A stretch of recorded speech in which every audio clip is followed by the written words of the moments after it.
El 7 de agosto de 1928, en Canadá, nació una de las personas que más ha aportado al mundo de la parapsicología, al menos indirectamente, ya que pasó más de la mitad de su vida desmintiendo a charlatanes que clamaban tener poderes psíquicos como telequinesis, telepatía, adivinación, poderes curativos para sanar enfermos, entre otras habilidades místicas, hasta el punto de no poder encontrar jamás a ninguno que efectivamente tuviera dichos dones. Probablemente ya tengas una idea de a quién me refiero, y si no, quédate al final, porque este episodio te va a interesar muchísimo, ya que analizaremos la vida de James Randi y compararemos sus investigaciones con una chamana a la que muchos llaman la más poderosa de México, Pachita.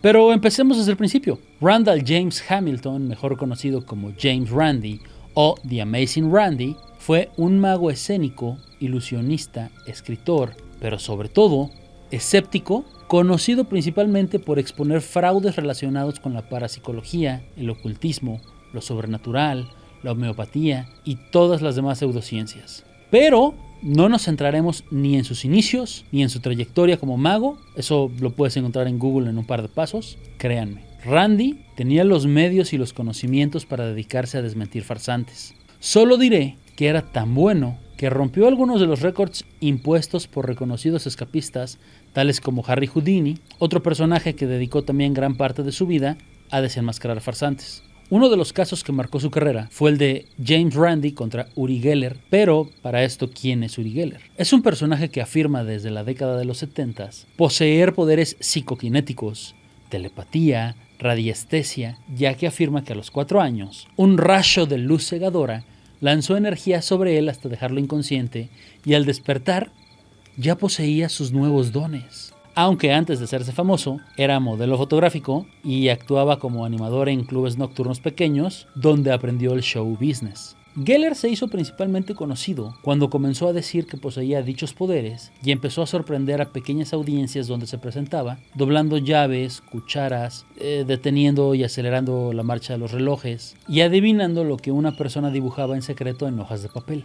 Estas habilidades lo llevaron a ser el invitado estrella de varios programas de televisión, donde los boletos para verlo se agotaban inmediatamente. Tener a Geller como invitado implicaba un alto rating en cualquier programa al que fuera. Era invitado a distintos noticieros, donde comenzó a hacer noticias su poder paranormal, el cual él mismo afirmaba que era real. Todo esto no era un truco de magia o un engaño orquestado. Para toda la gente, Uri Geller era una persona única, con poderes reales. Si los noticieros sacaban noticias sobre él, si daba shows donde realizaba estas proezas, si era invitado a programas en vivo para mostrar sus poderes, entonces seguramente sus poderes debían ser verdad.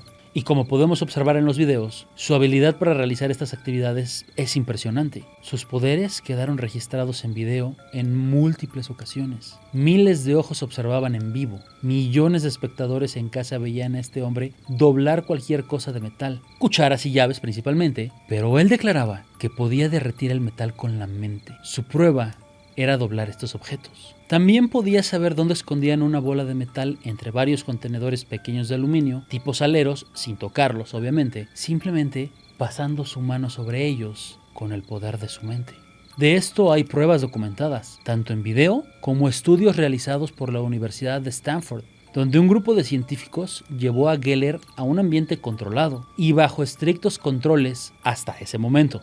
Geller pasó todas las pruebas impuestas, dejando asentado que sus poderes eran reales. Esto, por supuesto, dejó asombrada a la comunidad científica de la época. Estaba probado que la telequinesis y la telepatía sí existían. Hasta que un día, el tal James Randi dudó que todo esto fuera real. Él no estaba convencido ni por los poderes de Geller, ni por las pruebas científicas, ni por lo que toda la gente creyera. Así que decidió investigar detenidamente su caso. Así fue que un día, el famoso presentador Johnny Carson, que era amigo de Randi y que también había sido mago en su juventud, decidió invitar a Geller a su programa para poner a prueba los tan famosos poderes de Geller. Claro que no sin antes ponerse en contacto con Randi para pedirle consejos o asesoría de cómo poner controles para descubrir que los poderes no fueran falsos. Así que Randi sugirió no permitirle a Geller usar sus propias cucharas ni llaves para doblarlas, porque Randi sospechaba que éstas tenían un trabajo previo de debilitamiento que permitía romperlas con frotarlas muy poco. O sea, Geller, al llevar sus cucharas y llaves, ya las llevaba frágiles y a punto de romperse porque nadie las revisaba detenidamente. También a las latas en las que se escondía la bola de metal, le sugirió ponerles una pasta por dentro para hacerlas más pesadas, ya que Randy suponía que el método de Geller era, al pasar la mano para según detectar telepáticamente la bola de metal escondida, hacer aire de una forma muy discreta y mover las latas. O de plano, simplemente mover la charola con las latas sin que nadie se diera cuenta. Y de esta forma, él detectaba qué lata no se movía por estar más pesada y por consiguiente, esa lata debería de tener la bola de metal dentro. Otra sugerencia era no perderlo de vista ni un momento ni distraerse, tener siempre vigiladas sus manos. Entonces, llegó el día de la entrevista y Johnny Carson hizo exactamente lo que Randy recomendó. Curiosamente, para el asombro de muchos que creían en Geller, no pudo realizar sus demostraciones de poder. Dio como excusa que estaba muy cansado. Déjame descansar un minuto, ¿está bien? Bien, no hay problema. Estoy sorprendido porque antes del programa un productor vino y me leyó al menos 40 preguntas que tú me harías. Sí, así es. ¿Y dónde están? ¿Quieres que te pregunte? Necesito un poco de tiempo. Ahora, después de este intento fallido, sucedió algo que no logro entender del todo y espero que tú me ayudes a comprenderlo. La gran mayoría de gente no dejó de creer en Uri Geller. Uri seguía llenando programas en vivo y vendiendo entradas para sus demostraciones y esto no afectó su reputación. Cosa que también sorprendió a Randy, por lo que se tomó más personal el reto de exponerlo. Se dedicó por varios meses a crear un personaje que haría pasar por psíquico. Se inventó entrevistas y reportajes falsos, ensayos científicos incomprobables, en donde confirmaban su poder, así como presentaciones en teatros que ni existían. Todo esto para vender boletos de una presentación real, en donde dejó sorprendidos a todos los asistentes y convencidos de que lo que acababan de ver era real. Todo este plan solo para confirmar al día siguiente que todo fue un engaño y que dicho personaje no tenía poderes. Era solo un mago realizando trucos. Esto, Randy lo realizó para concientizar a la gente sobre los farsantes, tal como Geller. Probar qué tan fácil era engañar a las masas haciéndoles creer que existían poderes sobrenaturales. Lo siguiente que hizo fue analizar las pruebas que le hicieron a Geller en Stanford y descubrió que los estrictos controles no fueron tan estrictos después de todo. Las cucharas que Uri dobló no fueron proporcionadas por ellos.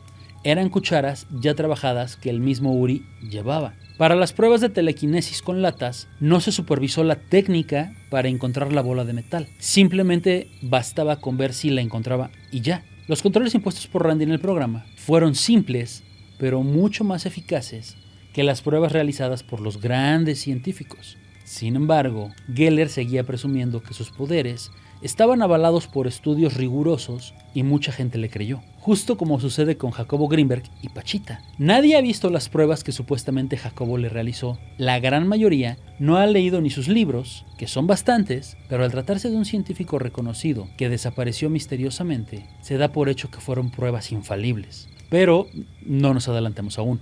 Posteriormente, Uri Geller se sintió tan ofendido de que Randy tratase de exponerlo que lo demandó. Y después de mucho tiempo de batallas legales, Randy ganó el juicio, dejando asentado que Geller era un farsante estafador. Pero Geller jamás aceptó serlo y la gente siguió yendo a sus presentaciones paranormales, haciéndole ganar mucho dinero. Lo cual nos lleva al siguiente caso, Peter Popoff. Y ya entrada la década de los 80s, este evangelista televisivo llamó la atención de Randy, ya que afirmaba tener poderes sanadores directamente otorgados por Dios. Popoff afirmaba curar cualquier enfermedad, cáncer, sordera, parálisis, problemas en cualquier órgano y un largo etcétera. Estos grandes poderes le convirtieron en millonario, llegando a ganar $4 millones al año. Pero ojo, él no pedía dinero, eran donaciones de la gente que curaba. Diezmos minúsculos comparados con las grandes hazañas que realizaba. Él directamente no cobraba cuotas por curar. La gente gustosamente le daba su dinero, al igual que a la Santa Pachita. Pero enfoquémonos en los poderes divinos. En sus presentaciones, Popoff escogía gente por mandato divino. Decía que Dios mismo le hablaba al oído porque sabía los nombres de las personas que iba a curar, sus afecciones, sus direcciones, sus datos particulares, nombres de familiares, vaya, sabía todo y de forma muy exacta. La gente que presenciaba estas curaciones sabía que estaban frente a un verdadero Mesías con poderes inimaginables para la mente ordinaria. Miles de personas fueron curadas de sus enfermedades, regresaba el oído a los sordos, a los que no podían caminar, los tomaba de la mano y los hacía dejar sus muletas o silla de ruedas y les devolvía el movimiento de sus piernas. Curaba el cáncer, enfermedades terminales. Era un verdadero profeta del Señor, con poderes que desafiaban la realidad tal cual la conocemos. Quedó registrado en video las maravillosas sanaciones que realizaba, dejando asombrados y curados a todos sus seguidores y a la comunidad científica que no se explicaba cómo es que podía realizar estas proezas. No había más explicación. Peter Popov era un verdadero Mesías, sanador de multitudes, portador de la palabra del Señor, repartidor de milagros y hombre iluminado que no pedía mucho para sí mismo, solo lo que le quisieras donar. Muy noble de su parte. Pero un buen día, el infame, escéptico y detestable para muchos creyentes, James Randi, no quedó muy convencido con estos dones. Había algo que a él no le convencía.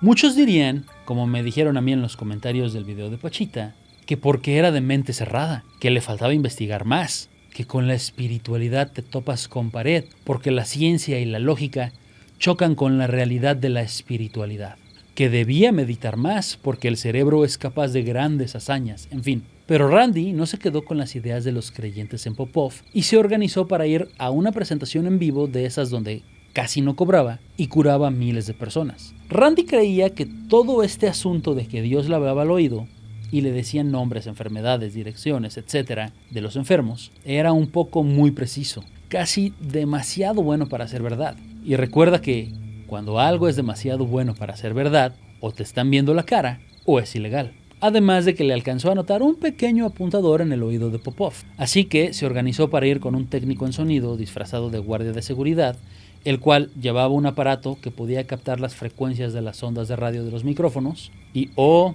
gran sorpresa! Randi descubrió que efectivamente Popov hablaba con el mismísimo Dios en persona. Esto claro si crees que Dios es la esposa de Popov, porque lo que captó fue la voz de la esposa dándole toda la información que luego Popov repetía. ¿Está aquí Alice Good? Ponte de pie, Alice. Dios está tocando tu problema de tiroides ahora. Dios está tocando tus nervios ahora. Dios está tocando tus ojos. Levanta tus manos, prepárate, aquí viene. Vas a escuchar buenas noticias de Charles antes de que todo termine. Te lo digo, él estará reconfortado por tus plegarias, por tu fe. Aquí viene completamente sano en Jesús. Oh, nombre poderoso, ahora, ahora, ahora.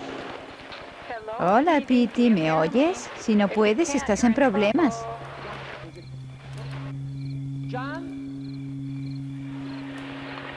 Julie Johnson. Ella quiere dejar su caminador. Hermana, ¿quieres dejar tu caminador? Oh, Gloria, ¿cuánto tiempo has usado tu caminador? Durante 3 años. 3 años. Ella vive en la calle 103, en el 1627. ¿Calle 103, 1627? Así es. Sufre de artritis.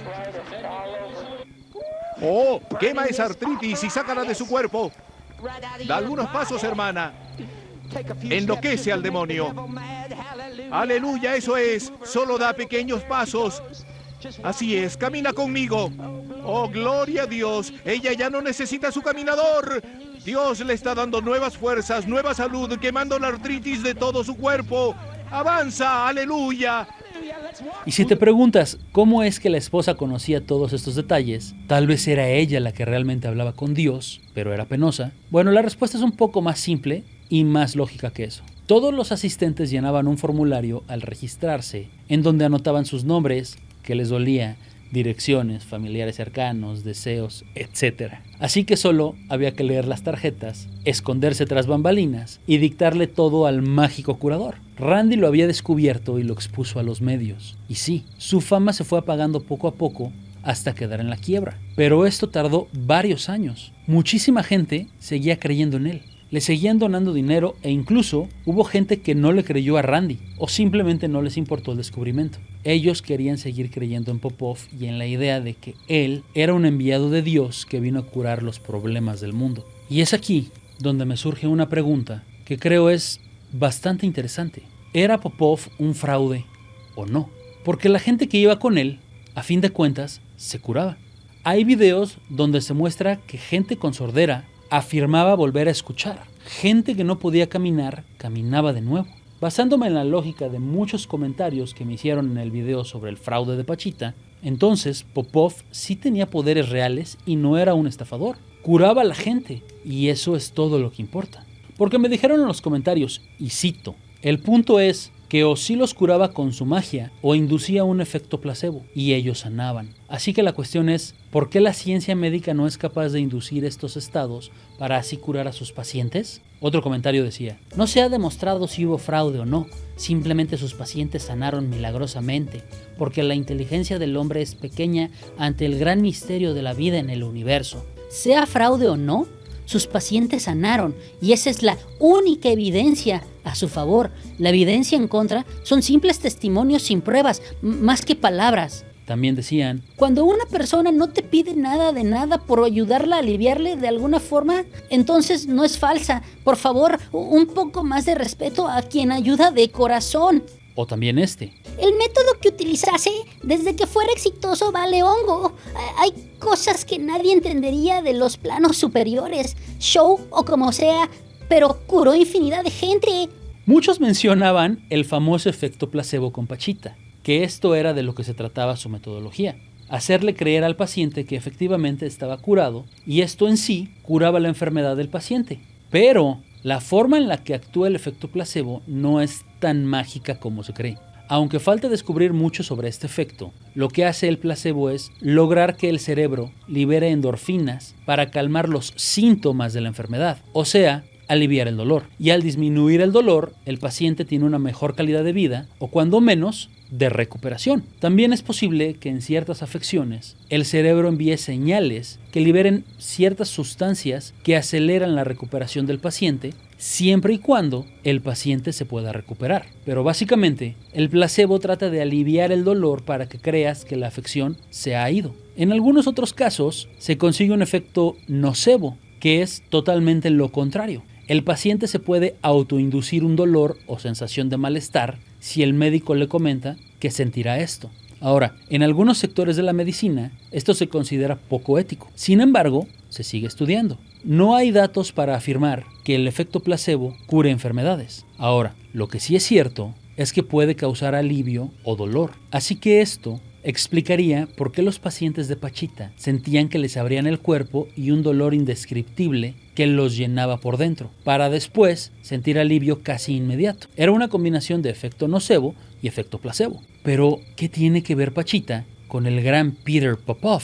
Y es que, a pesar de ser descubierto por Randy, Popov sí curaba a la gente. Para prueba, están los videos. Ahora, que siguieran sanos después o que su curación fuera duradera, no lo sabemos. No hay datos ni seguimientos de esos casos. Justo como pasa con Pachita. ¿Dónde están los datos de los miles de curados que dejó? Si estás pensando en Jodorowsky, te reto a pensar en otros 20. Solo 20 más de los miles de curados. Jodorowsky mismo afirma que él no sabe si todo era falso o no, si eran tripas de animal o no. Lo importante es lo que él sentía y creía, al igual que con los que Popov curaba. ¿Qué importa si era fraude? ¿Qué importa si los engañaba? ¿Qué importa la ética? A fin de cuentas, los curaba, según la lógica de los comentarios que me dejaron en el video. Lo cierto es que todos estos comentarios vienen de personas que no tienen la información de qué pasó después con los que presuntamente se curaron. No pueden afirmar que efectivamente su enfermedad sanó, claro, ni yo puedo afirmar que no se curaron, porque no hay información de ninguno de ellos. Creo que en este caso solo nos queda creer,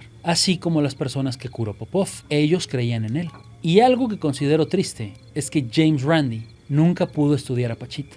Hubiera sido muy interesante saber si hubiera logrado convencer a este mago, así como convenció al grandísimo científico Jacobo Greenberg, del cual mencionaremos algo importante más adelante, pero ten paciencia, ya vamos para allá. Ahora, no todo es tristeza respecto a Randy y las curaciones psíquicas, ya que, aunque no estudió a Pachita, la santa, sí estudió el fenómeno en Filipinas. donde estas operaciones se presentan como operaciones milagrosas sin cuchillos. Curiosamente, Randi, después de investigar este fenómeno, logró obtener dichos poderes y replicarlos. Solo que Randi prefirió no dedicarse a estafar gente haciendo estas mágicas curaciones, que por cierto, todas son básicamente iguales en todo el mundo. No.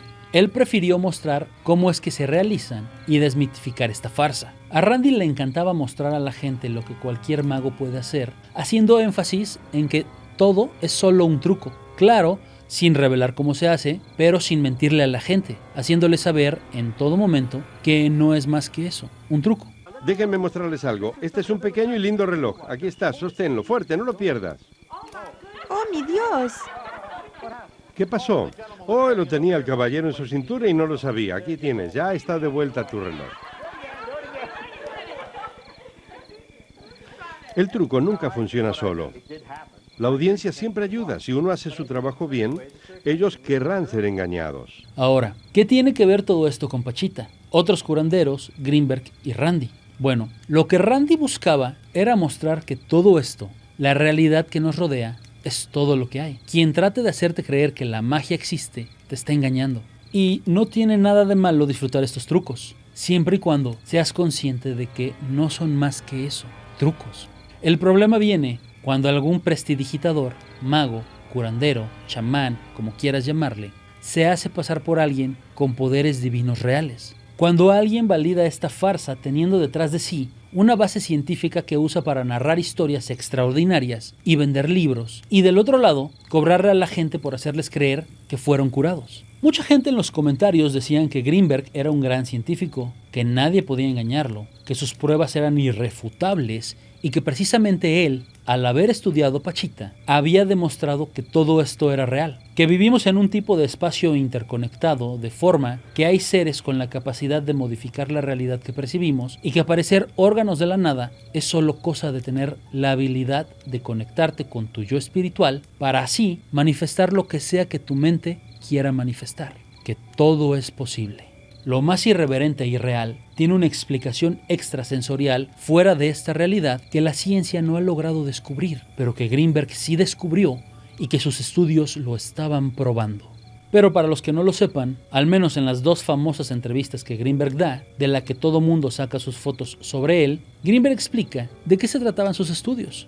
Entonces lo que hicimos fue construir una cámara sonoamortiguada, una cámara también visualmente opaca, trabajamos a oscuras totalmente, y electromagnéticamente aislada, de tal forma que impide la entrada de ondas electromagnéticas.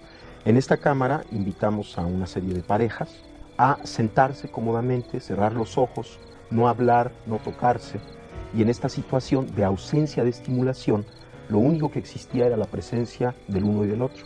Más tarde o más temprano, lo que estas dos gentes empezaban a sentir era precisamente esto, la presencia del uno y del otro, hasta que llegó un momento en el que la sensación de la mayoría de ellos era que estaban en contacto directo, se sentían uno al otro, sin necesidad de utilizar lenguaje.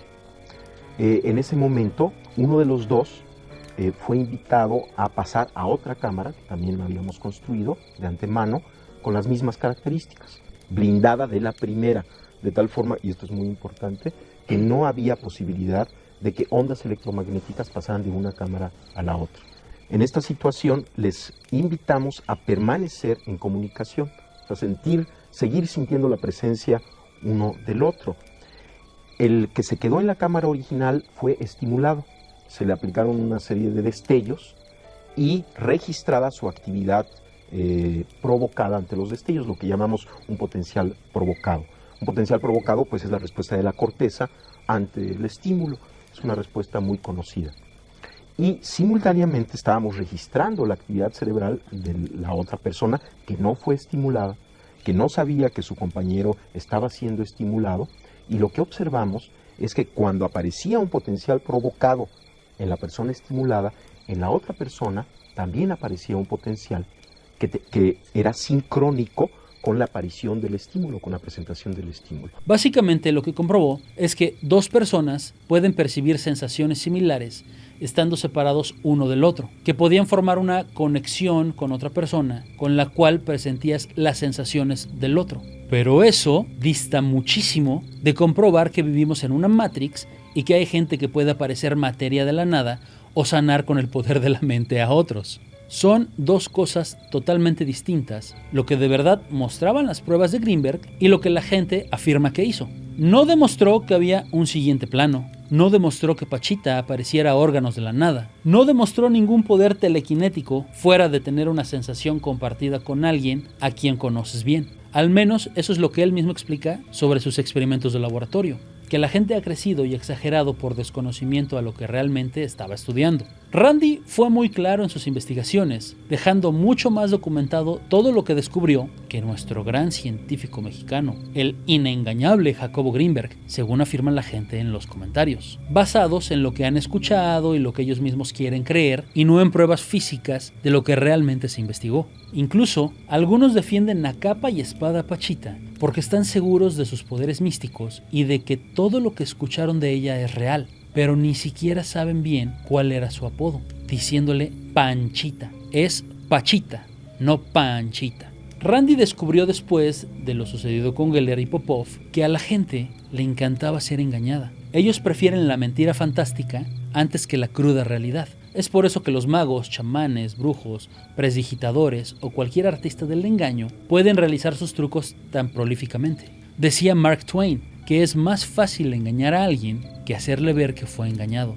Y para prueba, este video. Para la prueba de astrología se le dio a cada estudiante un horóscopo detallado. Se les dijo que fue confeccionado por un profesional basado en la información que se les suministró sobre cuándo y dónde habían nacido. En realidad, los horóscopos no eran lo que aparentaban. Le pedí al estudiante que calificara su exactitud en una escala de 1 a 5. ¿Cuántos le dieron un 1? Levanten la mano, a ver, 2, 3, 4,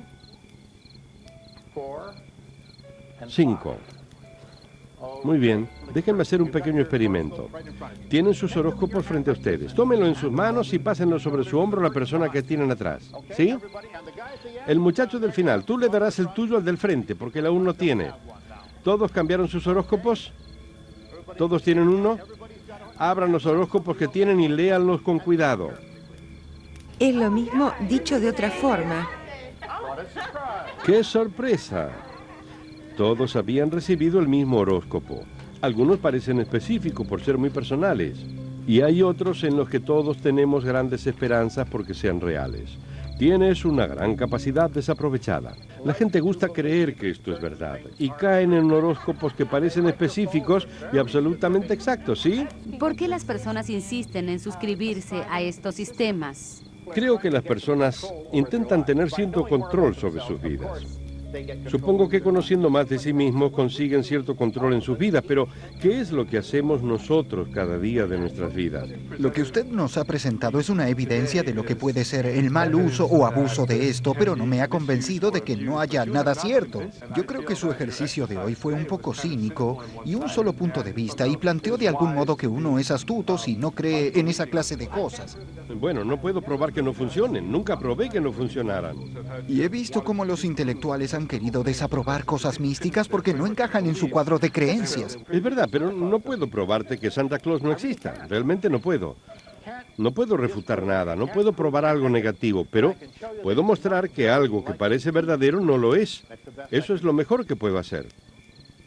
Incluso con todas las pruebas que Randy presentaba, siempre había alguien dispuesto a creer en lo místico. Defendían la posibilidad de que Randy se equivocara. Y claro, era una posibilidad real. Randy no podía probar cosas negativas. Es imposible probar que algo fantasioso no existe. Debe ser al revés. Lo fantasioso debe aportar las pruebas para afirmar que no es solo eso, que no solo es fantasía. Pruebas que nunca son aportadas. Y podríamos continuar hablando por horas de todas las investigaciones que Randy realizó, de todas las pruebas que aportó sobre estos fraudes y de cómo absolutamente todo lo paranormal que investigó era falso. No hubo un solo caso que no desacreditara. Pero como les digo, estaríamos hablando por horas. Déjame en los comentarios si quieres que toque nuevamente este tema, enfocándome en los otros casos que investigó. Finalmente, yo puedo presentarte todas las pruebas que realizaron grandes personajes, las investigaciones que yo he realizado por mi cuenta y señalarte la lógica detrás de todo esto, pero a fin de cuentas, tú decides en qué creer. Con justa razón, podrías decirme que me falta investigar más. Este es un tema muy extenso. Podrías decirme que necesito visitar a un chamán para comprobar por cuenta propia si tiene o no poderes. Que las pruebas presentadas por los escépticos no son pruebas de que no existan dichos poderes. Y puedes tener razón. Finalmente, lo que conocemos es solo una gota de un vasto océano. Pero esa gota, hasta el momento, indica que ninguno de estos personajes tiene el poder que han ostentado. Déjame en los comentarios qué opinas de todo esto. Ahora bien, existe una posibilidad que no muchos han mencionado, pero volviéndonos conspiranoicos, puede ser muy real. ¿Qué tal si James Randi de verdad era una persona con poderes sobrenaturales? Un ser místico de otra dimensión, encarnado en el cuerpecillo de un anciano al servicio de las élites mundiales. Y por ello, su afán por desmentir a todos estos santos que querían mostrarle al mundo que los poderes místicos realmente existen, para así liberar nuestra mente de la prisión en la que se encuentra. ¿Qué tal si Randi solo fingía no tener poderes y decía que eran trucos porque buscaba mantenernos controlados y dormidos? Porque realmente Randi jamás mostró cómo realizaba muchos de sus trucos. Simplemente nos hacía creer que eran eso, un truco. ¿Qué tal si Randi era el líder de los Illuminati? El mesías del mal que vino a este mundo a mantenernos controlados. Pero solo tú decides qué creer. ¿Eres Team Randi o Team Farsante, que diga Team chamanes y seres místicos? Comenta si te gustó mi teoría o el video. No olvides seguirme y hasta la próxima.